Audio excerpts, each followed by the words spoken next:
Our first learning algorithm will be linear regression. In this video, you see what the model looks like, and more importantly, you also see what the overall process of supervised learning looks like.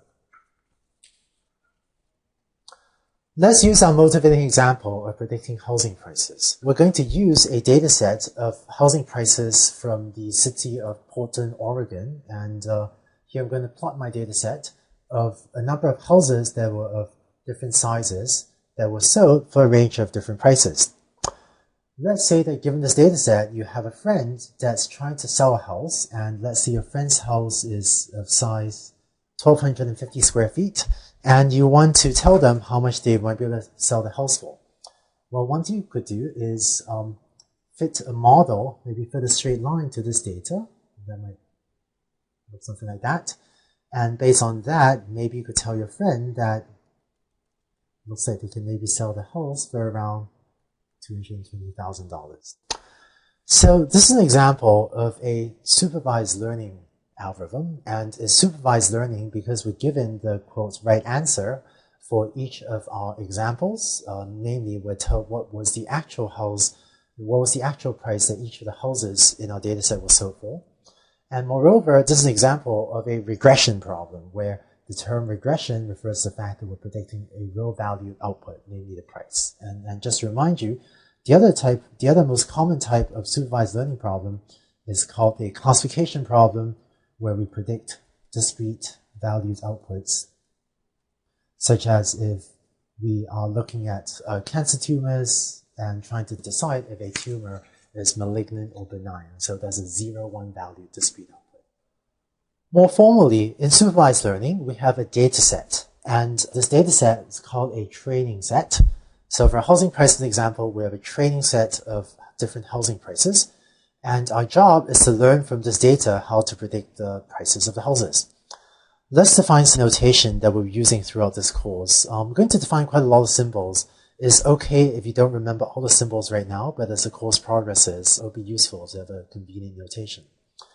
So I'm going to use lowercase m throughout this course to denote the number of training examples. So in this data set, if I have, let's say 47 rows in this table, then I have 47 training examples, and m equals 47. I'm going to use lowercase x to denote the input variables, often also called the features. So that'll be x's here would be our input features. And I'm going to use y to denote my output variables, or the target variable which I'm trying to predict. And so that's this second column here. A little bit more notation. I'm going to use x comma y to denote a single training example. So a single row in this table corresponds to a single training example.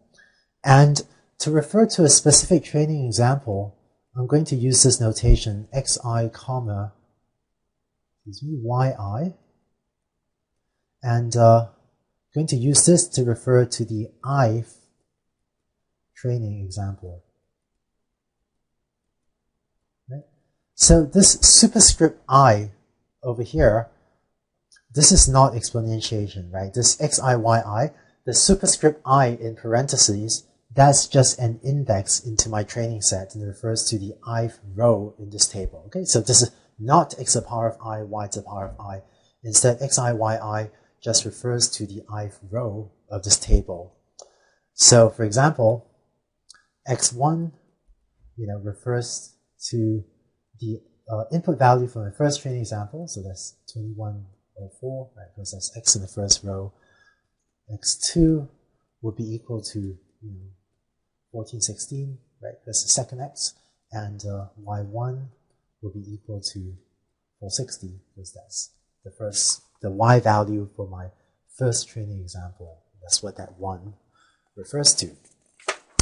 So as mentioned, occasionally I'll ask you a question to let you check your own understanding. In a few seconds in this video, a multiple choice question will pop up in the video. When it does, please use your mouse to select what you think is the right answer. We've defined what a training set is, and so here's how a supervised learning algorithm works. We started with a training set, like our training set of housing prices, and we feed that to our learning algorithm.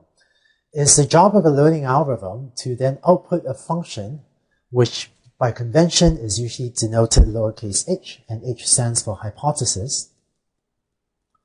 And what the job of the hypothesis is a function that takes as input the size of a house, like maybe the size of a new house that your friend is trying to sell, so it takes in a new value of x, and it tries to output the estimated value of y for the corresponding house. So h is a function that maps from x's to y's. People often ask me, why is this function called a hypothesis? Some of you may know the meaning of the term hypothesis from the dictionary or from science or whatever. It turns out that in machine learning, this is a name that was used in the early days of machine learning, and it kind of stuck. It's maybe not a great name for this sort of function for mapping from sizes of houses to the predictions, but I think the term hypothesis maybe isn't the best possible name for this, but it's the standard terminology that people use in machine learning now. So don't worry too much about why people call it that.